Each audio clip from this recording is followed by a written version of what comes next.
Welcome to Philosophy 507, Wittgensteiner and Schopenhauer and their influences. As I look around the class, I see what I usually see, basketball players. It's the same every year. You basketball players sign up for this course because you think it's this easy thing, what you call a layout. I think you mean layup, Professor Wolf. Indeed, but here's what I'm telling you now. If you think my philosophy course is part of this university's vast and cynical basketball factory, you are in for an eye-opener. If you cannot grasp that philosophy is, as Wigglestein says, the logical clarification of thought, you might as well go back to your stupid game with its cold presses and jam breaks. Those aren't actual things, Professor. And this is the essence of the question posed by the great Schopenhauer. What are things? Do they exist outside the mind? What kinds of things are there, and where can I get some? Isn't it Schopenhauer, Professor? Isn't what Schopenhauer? No, Schopenhauer. And it's Wittgenstein, right? Is it? Is the word independent of the thing? Does the name exist at the level of absolutes? Do you know what your friend Vitty Vitty Steiner Bang Bang would say about that? No. What? I have no idea. I've never read any of his work. I couldn't get into it. It just seems like these guys are talking about nothing, you know? Actually, philosophy really helps me with basketball. Then get out of this classroom and go play ball. Beat Ohio Wesleyan. Crush Hardin Simmons. Are they big rivals of ours? No, but I flunked out of both places. Here's a discussion of college basketball coming right up. And now he says they wrecked the game when they transitioned out of peach baskets. Colin McEnroe. Yeah, I liked it better when Dr. Nesmith first called me in to show me. I thought the peach baskets were nice. Now they got all these space-age materials. Don't care for it very much. This is, in fact, our 2016 NCAA Division I and III men's basketball championship bracket, with some discussion of the women's brackets, but probably not very much because... Do you know he was from Canada? Nesmith? Yeah. I didn't know that. Then their next basketball player was Steve Nash. Yeah. It was a long dry spell. The first voice you hear is one of our two anchors. That's Bill Curry. I don't need to tell you who Bill Curry is. He's playing the part of Bill Curry, but he's currently a columnist for Salon and many other things besides. Julia Pastel making her 18th appearance here on our station in the last 17 days. She's a founding member of CT Improv. She hosts WNPR's The Radius Project podcast and many other qualifications as well. But then they've been a team since the first year we did this was, 5 or 6 years ago, something like that, right? Not a team. Actually, no. It's highly competitive. This is a deep rivalry. This is not. This is not team sport here. We're talking about team sport. You're confused. There's sort of a Hepburn and Tracy thing. She comes here to hurt and embarrass me. Every year I do less work and do better. Yes, that's right. When she beat my bracket by just choosing the schools whose mascots could eat the other mascot. That was a hard year. That was a very, very hard year. Let me tell you who else you're going to meet as the show goes on. Later in this segment, you'll hear Baby Obama, Brandon Sherrod, senior forward for the Yale Bulldogs, and they're making their first appearance in the NCAA tournament since 1962. You'll hear all about that when we talk to Brandon. Mike Pesco will be joining us, as he does every year, although I had to pre-tape that interview earlier today. And then towards the end of the show, you'll hear Howie Dickenman, a coaching legend himself, retiring head coach of the Central Connecticut State University Blue Devils men's basketball team, and then making her debut this year will be the president of Amherst. And the reason for this is because we like to take a look at Division III sometimes, and Amherst has turned into kind of a powerhouse. They've got both the men's team and the women's team into the Division III Final Four, which is happening way earlier than the Division I stuff. UConn of the Pioneer Valley. They are the UConn of the Pioneer Valley. Exactly. Unbelievable. Exactly. So, but first of all, we want to kind of introduce you to this idea. We're talking about brackets and bracketology. I'm assuming you basically know what that is. Every year, college basketball teams have these big playoffs. People fill out their brackets. They have office pools. They have loads of laughs and fun, and then they lose their money.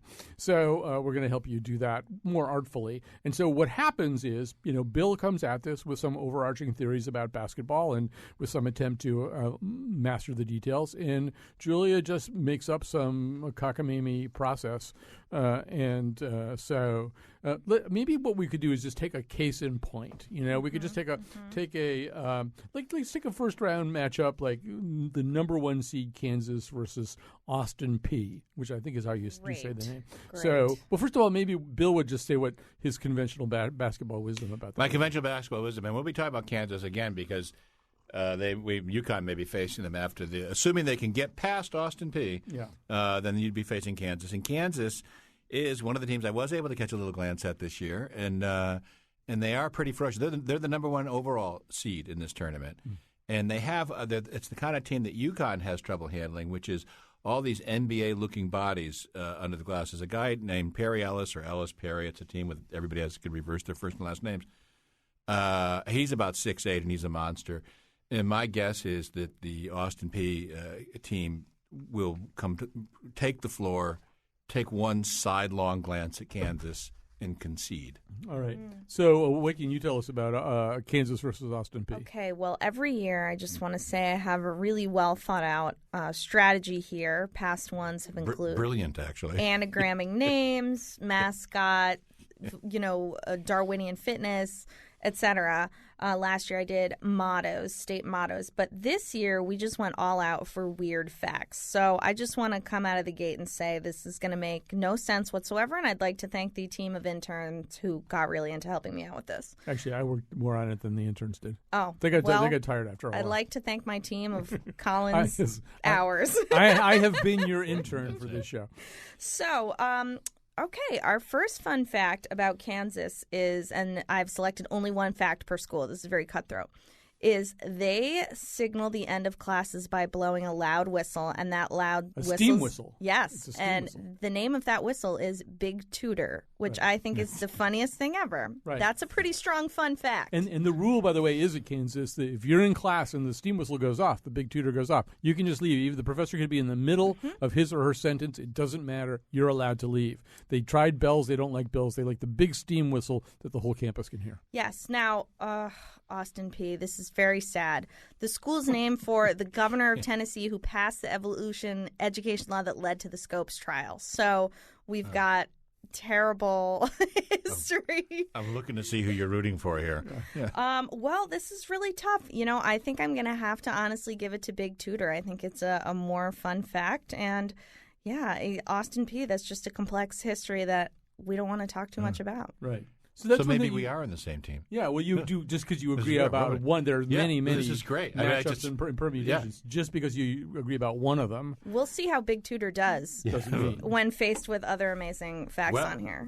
Well, we could. Why don't we can play it out here because this is our bracket. Because this is UConn bracket. This is in fact the next thing in the bracket is Colorado versus UConn, and so Bill, you can analyze that one for us. Okay, so the bookies say that Colorado is favored, and that's not going to turn out to be true because UConn's going to win that game.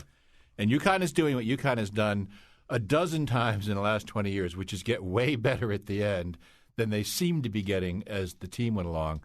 And they have two things going for them. One, and if you think some of the great NBA championship teams, the 33-game Lakers, the great Walton Trailblazers, you have a team where everybody is really good at it really personifies their position.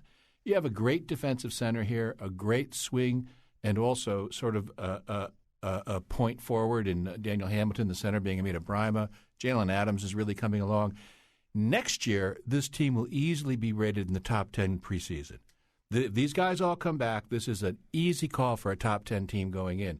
The question is, how close did they just get in the last week? Mm-hmm. And first one's easy because I'm going to do a little bit of a Julia thing here because I'm going to say versus Colorado. There's also the really good chance that it's Colorado and they'll come stoned. Okay, so they'll all be high, and so we'll beat them by over 100. I have to interject here. They'll be also enjoying the oxygen-rich environment of wherever they are. That's that right. is not Colorado. They're not used to having so much oxygen to breathe. UConn actually has more cannabis violations than any other school. Colorado wouldn't have any because it's no longer illegal. So they would have zero cannabis violations. That doesn't mean they're having zero cannabis, though, does it? Really, correct. Julia, when You're you think about it. If you flushed a lot of it down the toilet and broke the toilet. So what I'm saying... All right, so you're bringing what out UConn. What I'm saying is that Colorado goes strong. And then I'm just going to point out this. UConn has the difficulty of then facing the big tutor in the second round. Absent the Austin Peay miracle. And it's the toughest kind of team for UConn to play. But UConn does something – the way college basketball has been changing, UConn – really great defensive teams like UConn also do better. They outperform other teams. because there's not that kind of discipline in the new star system that's kind of seeped down into college ball. And so I will just say that if UConn wins its second round game, they'll be favored to win the whole tournament. This is the number 1 seed. This is the best team I saw on television. But I honestly believe there could be an upset. All right. There you go. Any more UConn bootlicking, and you could go to work for That's the Hartford. done. I'm done. You could go to I'm work for done. the Hartford Courant sports page. Oh. Oh, wow. As you look at Connecticut versus Colorado, Julia, how does it look? Well, UConn, and people can call in with fun facts if they want, but we really struggle with this one. The best fun fact we had was kind of sad and depressing, which was their first mascot, Jonathan the Husky, was hit by a car before he ever got to be a mascot. Wow, that's terrible. I take no responsibility for that fun fact. Yeah, I liked it. Yeah, it's got Ross Levin written all over Find it. another word for fun fact next year. Yeah. Anna. But what's a lot more fun is Colorado. Anything. Whatever you're about to say next. Colorado has a diner in that town that is named after a cannibal. And I think that is so hilarious. And it's a very popular diner. So I'm got to give it to the cannibal. Like the Donners or something? No, his name was Alfred. What was his name? I should be at this place in my notes too. And so I think it was like one of those things like up in some. It wasn't Donner, but it was that same Alfred Packer. Alfred Packer. Yeah. Who would go to a diner named after a cannibal when you think about it? Yeah. I mean, that would be a counterintuitive choice. That's what makes it a fun fact, and that's what's going to keep us aligned, Bill, because I got Colorado going forward. They do stand-up comedy there where they get up and say, "So you don't like your mother-in-law? Just eat the noodles." Yeah. Hey. Boom. Some cannibal humor. Wow. You're taking Colorado over UConn? Well, I have to say I watched 0.8 seconds of basketball this year so far, and I think you know which 0.8 it was. Yeah, I'm sorry. What? Do you live in Colorado Springs? What is this deal? That's not whether you watch basketball or not. All right. While they argue this out, we're going to throw to some tape here. This is a conversation I had yesterday because he's very busy getting educated and getting ready for the March Madness playoffs with Baby Obama, as we call him. And increasingly it's become a popular name for him. That would be Brandon Sherrod of Yale. The last time we talked to Brandon Sherrod, things were a little bit different. For one thing, Yale had not won the Ivy League title and thus qualified for March Madness. Also, he had not set an NCAA record for most consecutive field goals in basketball games. So things are a little bit different. He was on our show about President Obama and basketball and the audacity of hoop, and he did reveal that he himself has some political ambitions. But I think we have to focus on basketball today. You guys are about to play Baylor. Now, where, Brandon, will this game be played? We'll be playing in Providence, Rhode Island on Thursday afternoon at 2:45 p.m. at the Dunkin' Donuts Center. So it should be a lot of fun. Yeah, that's actually sort of, in terms of travel, that's a good thing for you guys. Don't get all tired out with travel. So they're a 5, you're a 12 seed. Have you guys scouted Baylor now? Do you know much about them? Yeah, so today in practice we did a little bit of scout for their defense. They play a 1-1-3 zone, which is pretty weird. They really spread guys out, and it's tough to kind of penetrate that defense. So we got to look at a few clips in the middle of practice, and we got to work on trying to score against their defense earlier on. So it was nice to kind of get that in.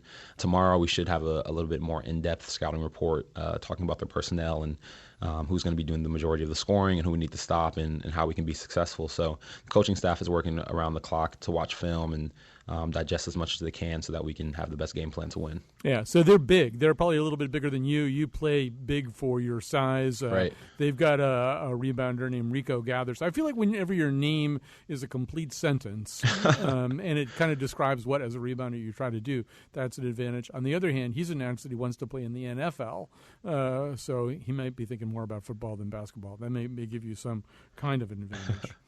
So we should quickly talk about the record because you hadn't said it the last time we talked to you. So this was 30 consecutive field goals over how many different games? I believe it was over a course of 5 games. Yeah. Obviously, one of the things you have to do there is take high percentage shots. Right. Is there any other secret to being the person who? I mean, it's going to be a long time probably before somebody breaks this record. 30 field goals without a miss. Yeah, sure. I hope it can stand for a little while. It's really nice to be a part of history and. It's really, really special. Again, yeah, high percentage shots. The shots that I took and made are ones I'm supposed to make. There were a couple tough ones. I can think of a few off the top of my head, and Again, all credit goes to my teammates for putting me in the best position to score. They know where I like to get the ball, and I was able to be aggressive, and I was successful. So, again, it's really nice to get it over with. It was a little bit stressful leading up into the week before the game, and you want to try to, make your first couple of shots. Only need two to break the record. So you want to make sure those were easy ones, but they happened to come in the flow of the offense, which was nice. So, yeah, I'm really, really fortunate to have the record. But again, I feel even better to be winning and being successful with my teammates and being a part of March Madness. So all credit goes to them. So we're talking to Brandon Sherrod. 538, one of the many Sports Geek sites, gives you a 39% chance of winning your first round matchup, which is actually pretty good for a 12 seed. I mean, that's close to 40, and 40 is close to 50. So it's basically a 50-50 toss-up. One fun fact that I can give you about Baylor that maybe you can use against them somehow, they're the Bears, and they actually have a Class C zoo on the campus that just has two bears in it. They have a zoo just so that they can have bears. No way. Yeah. So maybe you can just taunt them about that or something. Yeah, I'll have to bring that up on the free throw line. Yeah, absolutely. Yeah, I think they get really rattled when you actually mention the bears. The bears, they have the names of judges for some reason. I don't know. Anyway, look into this. Do a little scouting. Hey, I have to bring up on one serious note. I'm sure it's your least favorite thing to talk about, but obviously the team's been through some tough times this year with the departure of the captain Jack Montague and a kind of controversy on campus. How much does that enter into all of your thinking? Are you guys able to shut it out, or is it a motivator, or what do you do with all that? I think we've just been really focused on winning basketball games, and you go back to after the Cornell game and not having Jack for that period of time. Obviously that is tough, but we've been really, really focused, and coach has really taken to heart the fact that we have to win basketball games, and that's what we're doing here. And as long as we're staying locked in and not getting caught up in outside noise, I think we're going to be fine. So that's been something that we've worked on throughout the duration, the latter half of the Ivy League season, and now also going into this week, we're just focused on playing basketball and trying to be as successful as we can. Well, Brandon Sherrod, I'm certainly leaving work at about 2:40 on Thursday. I've been waiting for this since I was 8 years old, which is how old I was in 1962. So go get them. Go get those Bears, all right? Yes, sir. Thank you so much. Really appreciate it. Thanks for joining us. Right. And let's go out with Brandon singing a little bit with the Whiffenpoofs. Calling from my heart. Operator. Joining us is Mike Pesca. He's the host of the Slate podcast, The Gist with Mike Pesca, and Hang Up and Listen, where, in fact, there's a great episode up already talking about all this stuff that we're talking about today. Welcome back to the Bill Curry and Julia Pistel NCAA bracketology show. You're an indispensable part of it, obviously.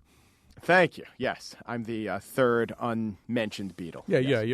You're sort of the George Martin. All right, so one of the things that I've kind of gotten intrigued by today is a peculiar decision. I think we should sort of rant and rave a little bit about the selection process here, and the selection show, obviously, which was way too long. But the one that gets me is, and maybe you can help me understand this, the way that I understand this, the selection committee is allowed to look at a team whose record is maybe less than exemplary or less than what it could be, and kind of upgrade the team a little bit if there's some reason why, some unfair reason, some act of God reason why they didn't do as well. And that this year they did this for Syracuse because... Right, act of God. because Mr. Boeheim, their coach, had been suspended for breaking NCAA rules. Yes, well, as Jim Boeheim says, the committee that selects the teams and the committee that hands out the suspensions are totally different committees. I guess the equivalent here is if there is a player who's hurt and the team was bad during the hurt player's part of the season, and then the player got back and he's been a lot better, you should take that into account. Also, if a team seemed good and then a player got hurt, you'll often see a team seated lower based on their expectation that the team won't be as good. Mm-hmm. So they looked at a number of Syracuse losses and how bad Syracuse was during Jim Boeheim's suspension and said, well, we're going to give them that win against St. John's. Jim Boeheim would have called two different plays in that game against one of the worst teams in college basketball. And if they got that win, it wouldn't even be a debate. Furthermore, they gave Syracuse a 10 seed as opposed to an 11 seed. And if you're an 11 seed, or at least some of the 11 seeds, though not all, which is weird, have to play a play-in game, which the NCAA has some jargon for, that where they try to tell us it's not a play-in game. So Syracuse was put ahead of teams like Wichita State, which was ranked pretty much for the entire year. Vanderbilt, which, started the season as top 10 and was supposed to be a very good team and then had a rough patch, but is still a really good team. Michigan, which probably is a better team than Syracuse. So Syracuse got a better seed in not just the number, but in actually they're in the tournament proper. They don't have to go to Dayton to play a playing game based on the fact that if Jim Boeheim hadn't cheated a little, they'd have won some games. Seems logical to me. So I'm very angry this year because Monmouth did not make the draw. Not because I really had much of an understanding of who Monmouth was or anything like that, although I gather they're a really good team and probably should have gotten in the draw, but because of their bench. Have you been following the story of the Monmouth bench crew? Oh, sure. They're fantastic. And they peaked as a story because their bench was exciting. And then to add to the fact that they would put on these skits and they're just experts at pantomime. And by the way, the guys on the Monmouth bench, these are players on the lower rungs of Division I. So, of course, they're going to have a lot of time to put into their antics, right? They're not, trying to work out for the pros. But they beat Georgetown. They beat UCLA. They're beating these very good teams. But when the season's over, Georgetown and UCLA actually turned out not to have been very good teams. So what were considered pretty good wins wound up being mediocre wins. And, really the committee just wanted to put in Tulsa for some reason in Syracuse. So Monmouth never really had a chance. Team like St. Bonaventure, the absolute epitome of the teams that the tournament should be putting in, the tournament selection committee should be putting in. Syracuse, couldn't be more of an epitome of a team that the tournament selection committee should not be putting in. And of course, they're the tournament selection committee because they do the totally wrong thing. They reward the powerful teams from the powerful conferences who don't do much, and they don't even see the error of their ways. They don't even see, they say, oh, look at all these good teams that Syracuse beat, or the fact that, Syracuse losses weren't to bad teams. That's because they don't play bad teams because they're in a great conference. All you're doing is finding 10 different ways to say some teams are in powerful conferences and have all the advantages, and some teams are in lesser conferences and have all the disadvantages. And they find 5 different ways to say that, and they count all 5 of them against the teams in the lesser conferences. Give us something for the person filling out his or her bracket today. Give them just one play that they can make. In this year, every time a team went to number 1, they got knocked off, and everyone talks about parity, and it is true. There are no great teams. There maybe even are just some good teams. And yet, when it comes to the tournament, we still talk about, this is the region from hell, and oh my God, how loaded it is. I would not look at number 1 seeds at all. I deeply discount them. I think Michigan State as a number 2 seed should be one of the favorites. And I really think Kentucky as a 4 seed has remember, Kentucky won as an 8 seed. So as a 4 seed, I think they have the strength to go very far. And a third thing I would do, if you want to be super tricky, I don't know. Some people's brackets, you have to know if Wichita State is going to beat Vanderbilt or not. But I think the winner of that game could beat Arizona. I think Wichita State could win a couple games in this tournament because they usually do. I'll give you one back just so you can use it because I want to do fair trade here. So California, which the rest of the time we call it Berkeley. I don't know why it's always called California in the draw. But yes. UC Berkeley, look at them because of 2 things. First of all, I think they're the only team in the draw with an element named after them. There is an element called Berkeleyium. And the fruit cocktail was invented on the campus and by a professor, a food sciences professor at Berkeley. So, and Mike Pesca, one of the things I admire about you in a very Ben Carson way is the fruit cocktail of your life. So these hands, Colin, these hands. Yeah, they have too much lotion on them. That's why you can't make the touchscreen work. All right, Mike Pesca from the Gist with Mike Pesca and Hang Up and Listen. Thanks so much for joining us today. You're welcome. Welcome back to our Bill Curry and Julia Pistel NCAA special. And this draw has been kind of doomed from the beginning. There was a 2-hour CBS special that went on for what seemed to be like 5 hours to introduce to all the selections and all the brackets. In the middle of it, the actual brackets were leaked out on Twitter by somebody who had them, which seemed to wreck everything. And yes, Charles Barkley couldn't make the touchscreens work because there was too much lotion on his hands. He was trying to do all this kind of John King stuff on the screen, but his hands were over lotion. lotioned. So there have been problems already. I wish that could be banned. Just Yeah. entirely The politics, lotion? sport. No, the whole touch the screen. Touch screen? Yeah, Hmm. yeah. Get rid of it. It's too distracting. I don't mind the touch Agree. screen, but I think people should be tested for lotion. All right, so we've got some other guests coming up here, Howie Dickenman and then Carolyn Biddy Martin, the president of Amherst College. But first, let's go back to our analysts here in the studio. So, Julia, just give us, you've been using these kind of idiosyncratic facts about these schools to predict the course of March Madness. Tell us kind of how you see things shaping up. Who are you bringing all the way to the big dance? Well, there are some, strong facts in here. Buffalo could, they could be in for a big upset because they were the first city to have street lamps, and that's pretty awesome. However, they're not going to make it too far. I think the Cannibals of Colorado are going to go really, really far. Some other kind of interesting ones, also making it into the Final Four for me. Green Bay, this is a great fact that you found for me, Colin. I love this. It's the toilet paper capital of the world because the first, think about this, splinter-free toilet paper was produced here. Actually, I think Wow. They make that now? yeah, that's right. Yeah. Wow. The You can buy that in stores? I think one of the interns gets credit for that one, but Well, I mean, thank God. Can you guys imagine if that had not been invented? Yeah. Wow. Yeah. So Green Bay, you're going really far. Although there's some other great stuff in that Holy Cross had the first baseball team to serve beer in their stadium, and what is sports without beer, right? So that was a tough one for me. Other cool things in here are, let's see. well, Okay. we should talk about South Dakota I'll bet State. Tommy sure. Heinsohn suggested that Okay. beer at Holy Cross. Oh, yes, thing. South Dakota State. Yes, very important. A disturbing Wikipedia article that I can only hope is not completely real. And we really do encourage people to read the entire article. We will not be able to Yes. summarize it adequately here. It is South Dakota State University has a tradition called Hobo Day, which the history and practice, which continues to this day, is the most offensive set of things ever. They have a parade on Hobo Day with a bum mobile. Yep. As political correctness continues to fight its way to the Dakotas, Right. but Yes. still years away. Go ahead. Go ahead. It was begun because the previous tradition was that women wore their nightgowns outside, which was too offensive. So they replaced that with hobos and Indians dressing up like that, and it shockingly is still a thing. Although it has a theme every year, and you can kind of feel the students trying to make it better. Like in 2015, the theme was always an adventure. Aw.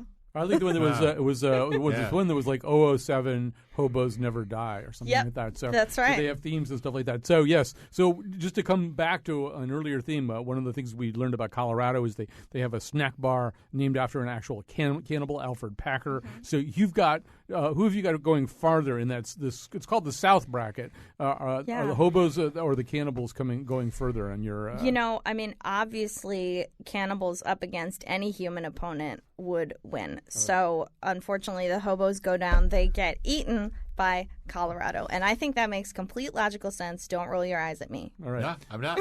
So very quickly before we go to Bill, tell us your final four. Tell us who you really sort of think comes out on top of all this. Sure. Obviously, we've got our Cannibals. We've got our Green Bay toilet paper.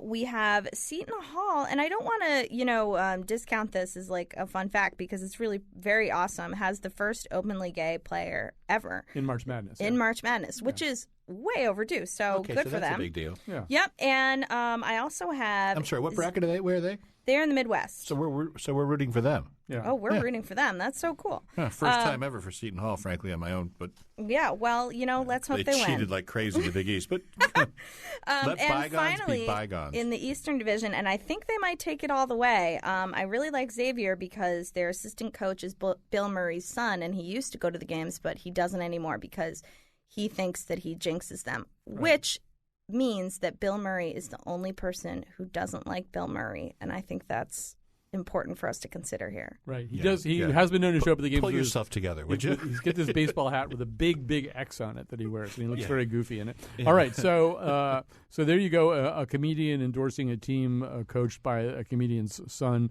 and so let's go over to Bill Curry. And by the way, Jonathan McNichol is pointing out that if you don't have splinter-free toilet paper, then lotion becomes more important. That's so true. it kind of ties That's two true. themes together. Yeah. All right, Bill Curry, give us your overarching theory of this year's draw.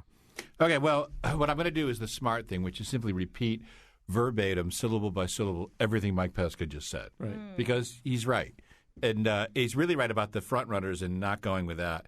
And I should also ease up. I just did a column in Salon today about politics in which I said that we should end all these predictive polls and they should just take a week off because the future is just chock full of stuff that hasn't happened yet, and who knows. Mm-hmm. And now I go to this 1 in a trillion NCAA bracket and contradict myself.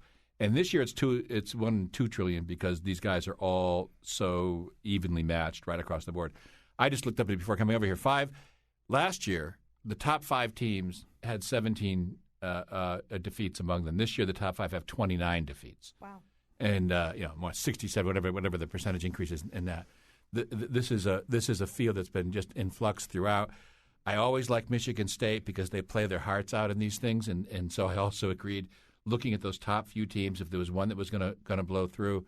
And I really do believe if you look at that South bracket. If UConn pulls up the upset of the century, I get it. Number 1 tournament seed, Kansas. This is a good defensive team. It really has a shot. Its path after that is a doable one. And that's the last serious thing I'll say about this is just that you've seen this thing where the college looks more like the NBA, and it's more like the NBA because people feel like they're rooting for jerseys. And you see it when Boston College becomes part of the ACC or Maryland leaves the ACC, the Atlantic Coast Conference of the South, and goes and joins the Big Ten. They're all doing it for big football contracts. The rivalries go as that happens. The fan base sort of changes. You have celebrity coaches and celebrity players. Nobody does the old Dean Smith 4 corners anymore, the disciplined plays, in part because it's a little discredited, but also because there aren't any teams disciplined enough to pull off really great offenses. You just did that. like 8 grumpy old basketball men tropes I'm in almost like done. one sentence. I'm almost done. So what does that mean? And these kids with their phones, they're on the bench, they're looking at their phones. I got a point. It means what I said before, and that is that you take a team that's superbly coached like Michigan, or you take a team that's superbly coached like Connecticut, and where the defense especially is really, really strong. Those are the teams that actually can pop through here. So I'm not just another UConn lickspittle, although I am a proud alum. Yeah, I'm just saying here, there's a shot for something really good. Bill is pro-defense because I put him on the defensive because every that's single right. year. That's what I'm thinking when I walk in the door now. We have to go to a break here, but for a transcription of Bill's lickspittle UConn remarks, I just read the UConn coverage in the It's a good thing I have no feelings, because otherwise this would really hurt. This would really hurt. Down and see who's standing last. You better guard your man. He shook that double team. It's anybody's game. First see the bubbles. Yeah, it's March Madness. This is what happens.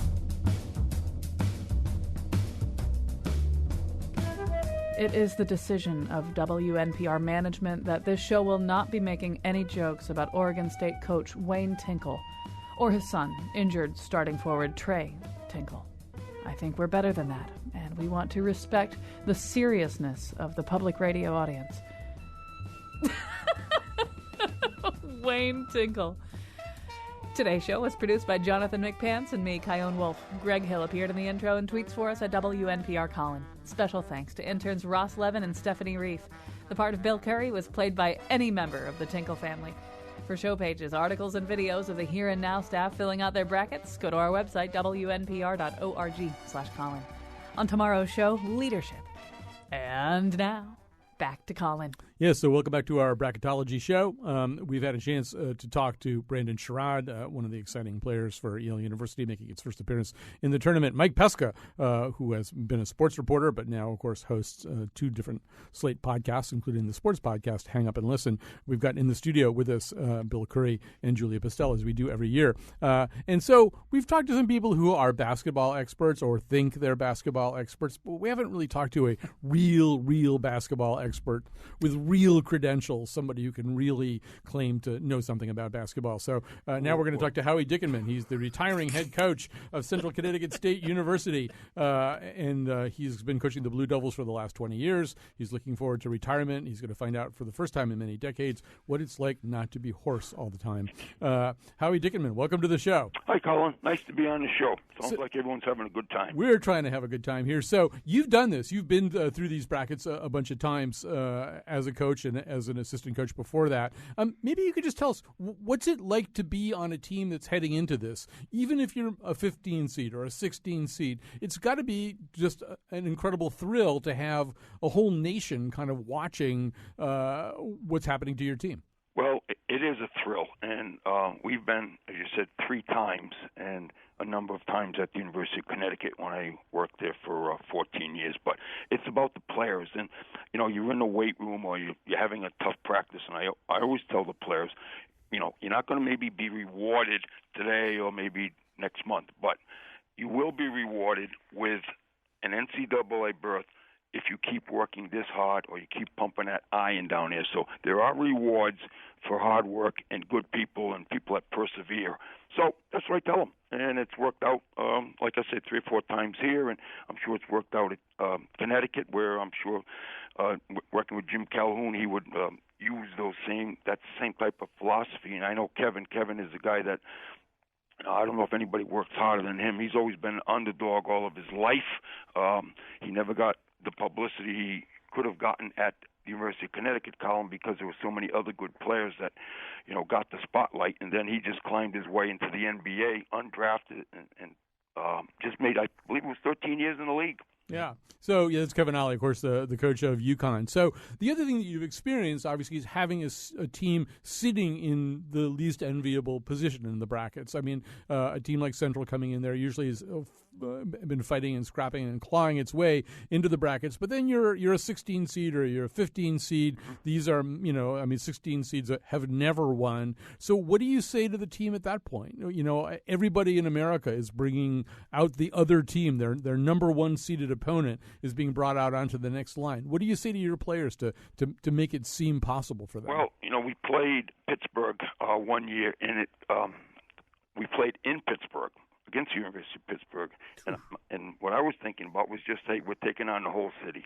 We're not going to have many fans here compared to what Pittsburgh's going to have. So it's us against them. I gave that kind of a theory. And, and I do tell them and explain to them, because we've been a 14, a 15, and a 16. And when we were 14 or 15, I said, chances are, rarely has this happened. And I always had the percentage of times a 15 would be to 2.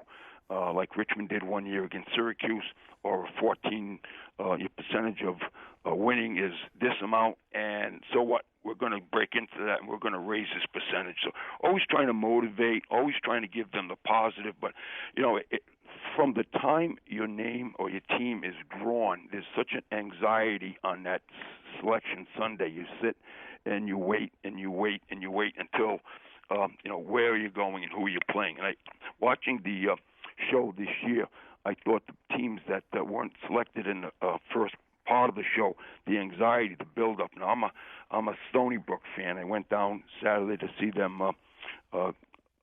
make the tournament, and they were in the last group of mentioned, and I'm just thinking, like, wow, you're waiting, and how tough it is, but that's, the way it is sometimes. But you're there. And you have pizza, and you have wings, and you have media there, and and I tell the guys, hey, you earned it. Nobody gives you anything in life. Nobody gives you anything. And so you've earned it. You've earned the opportunity, and let's take full advantage of it. So let's talk about that Stony Brook team. A lot of people feel, if anything, they're underseeded. They really could be seeded even higher than they are. And they do have maybe my favorite player, just in terms of a story and who he is, this guy Jamil Warney, who grew up as kind of the quintessential overweight kid, taunted about his weight, and then has just turned into this superb athlete. A lot of people feel as though he might be one of the 5 or 10 best players in the country. So, Howie, how good is Stony Brook? Stony Brook is, Steve Peichel was recruited at the University of Connecticut. One tough guy as far as desire, dedication.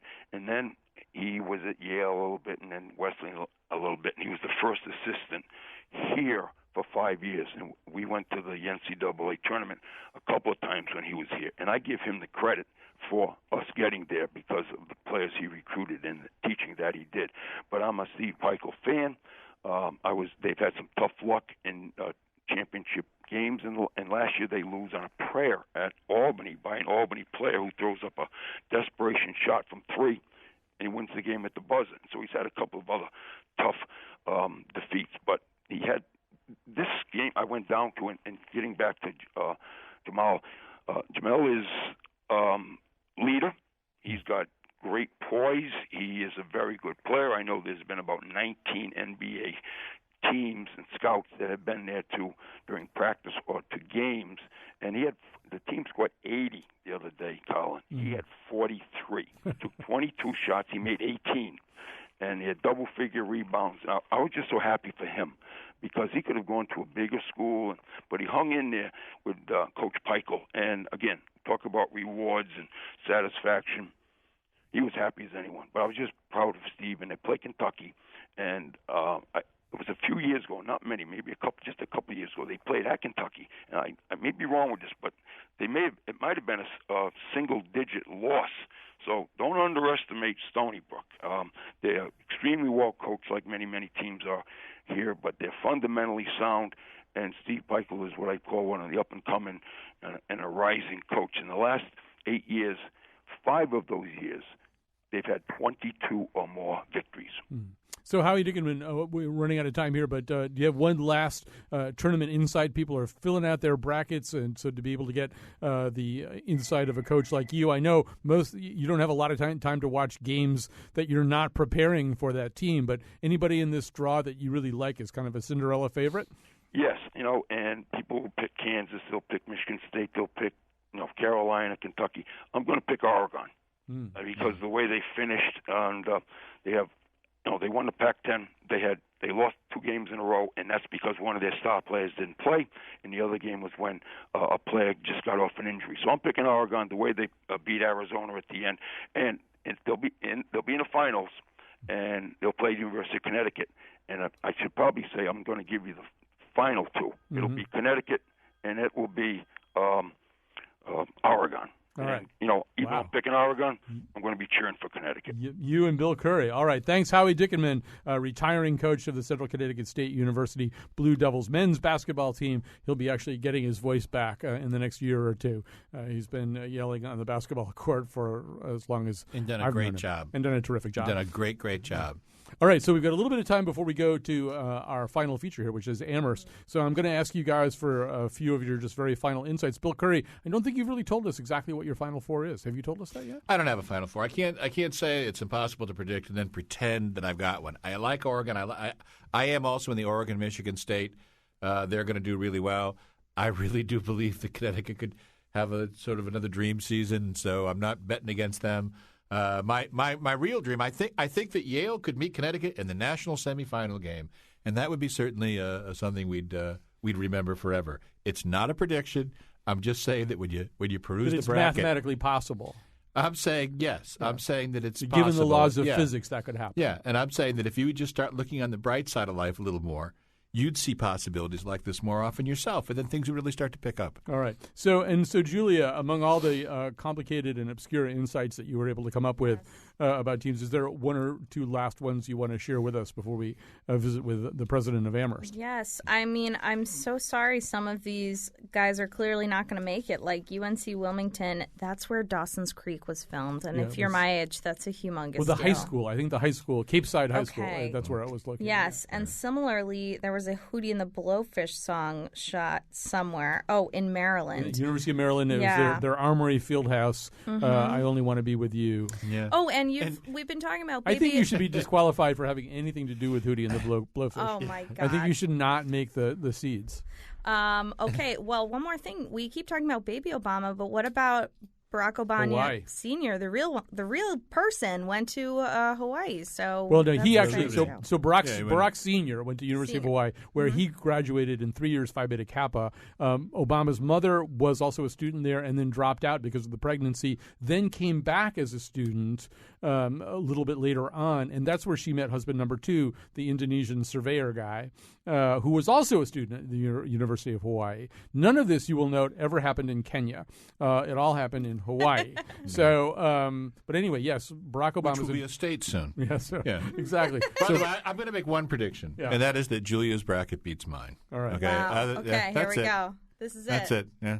All right. That's so one of the things almost like predicting the recent past. Yeah, right. Exactly. One of the things that I've liked to do in recent years is look at Division III because, first of all, there's a lot of teams right around here that are Division III teams. Trinity, for example, was in the draw this year, but one team has emerged as a superpower, as Bill Curry said, kind of the UConn of the Pioneer Valley, because in fact both their men's and women's basketball teams, because the agrarian calendar of Division III moves a little faster and starts a little sooner than the Division I one does, the Final Four is almost upon us. We already know who's in the Final Four. Both the men's and women's basketball teams have made this year's Division III Final Four. Joining us is Carolyn Biddy Martin, president of Amherst College, to talk about how this esteemed, academically prized small college has turned itself into a ruthless basketball factory. So, President Martin, first of all, welcome to the show. Thank you very much. So what's happening up there? How did first of all, one of the big changes you made was getting rid of your sort of mascot name. You were the Lord Jeffs for a while for a lot of fairly good reasons. You guys decided to stop being the Lord Jeffs. Did this bring you some incredible wave of good fortune? Well, to quote one of you from an earlier moment, I think you were talking about Austin Peay. It's a complex history we don't want to talk about that much. Right. Exactly. But then it's good to talk about history, right? It's good to talk about history because that's how you learn. They do well in basketball. They drop history. I think actually that what accounts for the success is the great coaching and the extraordinary student athletes that we end up bringing to Amherst. So obviously this is the kind of thing that maybe doesn't get the sort of television attention, the national news media attention that the Division I does. But what does it do for your campus? I mean, you really do have, heading into the Final Four, you've got these two teams that are both competitive. I mean, what kind of energy does that put on the Amherst campus? Well, I think everybody's excited. It's a campus where, as you said a few minutes ago, academics is really the coin of the realm, and yet excellence in athletics has long been a signature of Amherst. So there's a lot of excitement, and the women's team gets to go to Indianapolis where they're celebrating women's basketball. So D1, D2, and D3 Final Fours are all happening in Indianapolis on the same weekend. So that's an exciting, very exciting experience for the women's team. Doesn't Amherst claim to have invented physical fitness or something, that you had like the first? Yes, we claim it, and I think it's true. Yeah. Yes. It had the first physical education program back in 1860. 1860. We've studied your history carefully. I was going to say, but what's the fun fact you came up with? Well, yeah, with this, we didn't come up with a specific one. Much, yeah. No, for one thing that we should mention that is Amherst is sometimes referred to as part of the Little Three, along with Williams and then our local team Wesleyan. And some people, because this rivalry is over 100 years old, say that this is the oldest "quote unquote" athletic conference in the nation, the Little Three. Yeah, I think it might. At the very least, I know the football rivalry between Williams and Amherst is either the oldest in the country or one of the two oldest in the country. So physical education, as you say, and athletics has been a big part of Amherst since its beginnings, really. So let's President Martin, let's look at these two Final Four brackets. Some of these Division III teams, it's hard to know exactly what they are. So Amherst, the men are going to play Benedictine, which I think is an order of monks as opposed to a college, but that's fine. And then they have to play, if they get past that, they play the winner of St. Thomas, Minnesota versus Christopher Newport. Is that like some guy or something? Or I mean, well, here's the thing. Because I'm from what was then rural Virginia, I know what Christopher Newport is, and one of my cousins actually went there. All right, but we will beat Christopher Newport in the finals. I expect you to crush them. And then on the women's side, you got to get past Thomas More, who's had a lot of bad publicity with Wolf Hall. Very unflattering picture of Thomas More. And so you beat him, and then it's Tufts versus Wartburg. So, and I assume you see another championship headed your way. Oh, I certainly hope so. We've split with Tufts this season. Tufts beat the women's team, the one loss we had, and then we turned around and beat them. So that'll be a great championship game, which I'm sure we will prevail in. All right, so President Martin, we have to go. The way things are shaping up, you're going to be using championship trophies to prop open doors and stuff like that. You'll just have so many of them. But thanks for being with us today. Thanks to Bill Curry, Julia Pistel, everybody else who helped out, Howie Dickinman, Mike Pesca, and Baby Obama himself, Brandon Sherrod. Did I skip anybody? I think I got everybody. All right, well, and thanks to Jonathan McPants. He's the guy who had to pull this whole thing together. Welcome to the March Madness. Everybody's excited for this. Welcome to the March Madness. Everybody's excited for this. Welcome to the March Madness. My March Madness prediction, everybody's going to go out there and give it everything they've got. They're going to push hard. They're going to power through that defense and dominate the court. And then pretty much almost all of them are going to lose. So